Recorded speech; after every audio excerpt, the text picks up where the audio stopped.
আপনাদেরকে একটি রেমেডি দেব, যেটার দ্বারা নাকি আপনাদের অর্থের যদি কোনো অভাব হয়, সেই অর্থের অভাব পূরণ হবে কি করে।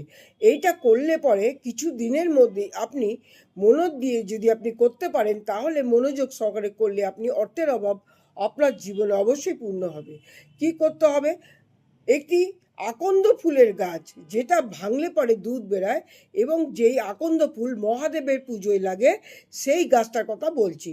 এই গাছে কিন্তু ধনদাত্রী লক্ষ্মীর বাস, এবং এই গাছটা মানি ম্যাগনেটের কাজ করে থাকে। তাই জন্য আপনি যদি অর্থের প্রয়োজন হয়, আপনি কি করবেন? এই গাছ, যাদের অবস্থা খারাপ, যাদের অর্থ থাকে না, অবশ্যই তাদের মনোযোগ সহকারে মহাদেবের নাম করে যদি এই ক্রিয়াটি যেটা বলবো সেটা যদি করতে পারেন, তাহলে অবশ্যই আপনারা অর্থবান মানুষ হতে পারেন বা হবেন, এবং কিছু দিনের মধ্যে হবেন। কি করবেন?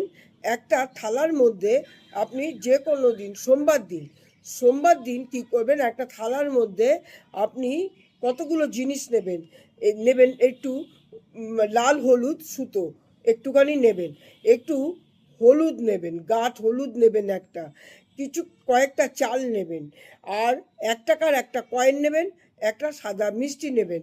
নিয়ে একটা কিছুর মধ্যে, একটা কাপড়ের মধ্যে, হলুদ কাপড়ের মধ্যে বা সাদা কাপড়ের মধ্যে নিয়ে আপনি ওই গাছের নিচে যাবেন। দিনের বেলায় যাবেন, 12টার মধ্যে যাবেন, এবং ওই গাছের নিচে ভালোভাবে পরিষ্কার করে রেখে, এবং কোনো জল ওই মাটিতে দেবেন, একটু জল মাটিতে দেবেন, ভালো জল মাটিতে দেবেন, গঙ্গা জল দিতে পারেন, এমনি জলও দিতে পারেন।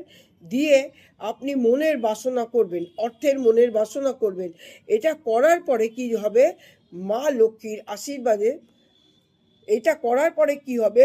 মা লক্ষ্মীর আশীর্বাদে অবশ্যই আপনি আস্তে আস্তে ধনবান ব্যক্তিতে পরিণত হবেন।